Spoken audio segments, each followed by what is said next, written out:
Hey, today we're gonna build some. Okay, so this is sort of a part 3 to my last couple of videos about how to treat your room for sound. Well, it's not really as part 3 as much as it is like part 2 subclause A, but I'm not gonna be the nerd to make that distinction. So anyway, I teased in my last video about treating sound for bass frequencies, that I built my own bass traps, and in this video I'm going to be walking you through the process of how I did that. So without any further ado, let's get weird with music. Old equipment.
And here is the finished product.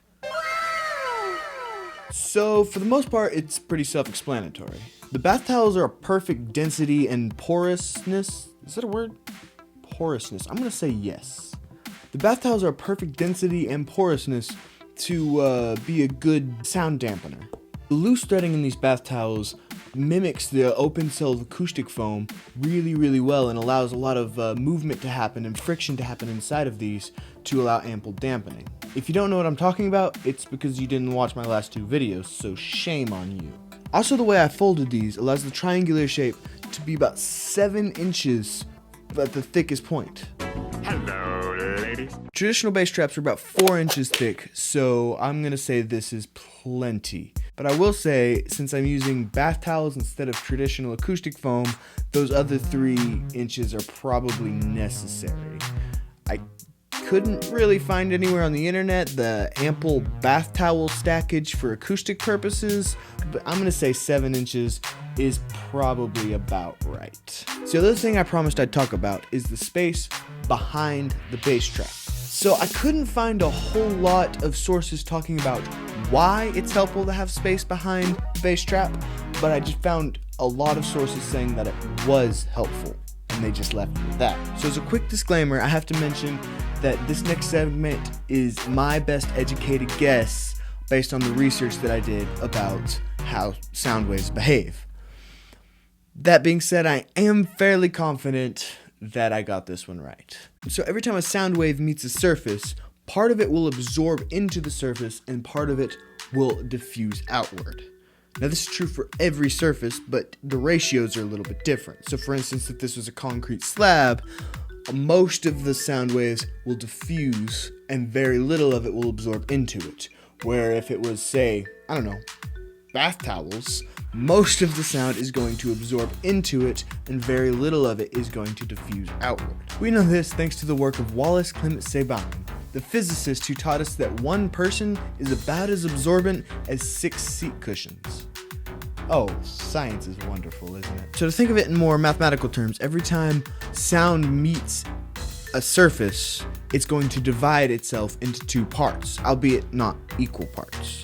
One of the parts is going to absorb and one is going to diffuse. So by leaving space behind my bass trap, it forces sound to bounce back against the wall. Some of the sound will absorb into the wall and some of it will bounce back into the panel. When it hits the panel, again, some of it will absorb into the panel and some will bounce back into the wall, creating this really small, fast ricochet back and forth behind my panel, and that sound will never make it back into the room.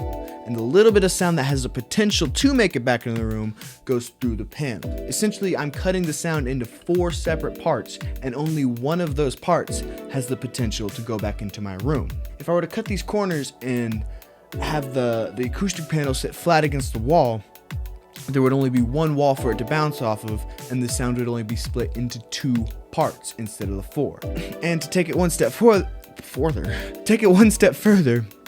since this is setting in a space where it's going to be against 2 walls, you could effectively say that it's being split into 6 parts instead of just 4, making even less of the sound travel back into my room. So it is absolutely essential that you have some space behind your bass traps instead of just pushing them straight against the wall. And honestly, it wouldn't hurt to put some space behind all of your panels. Well, that about wraps things up for this episode. Don't forget to like and subscribe and... What? Bonus content? You want bonus content? Well, it just so happens that I friggin' have some. So I also decided to try Glenn Fricker from Spectra Studios' method on making acoustic panels so I could hang one above my head up here to prevent any vertical standing waves. And it went poorly. Now I want to preface this by saying the first words I ever said on this channel were, if you want to do a good job, you're going to need the right tools. You're about to watch me eat those words.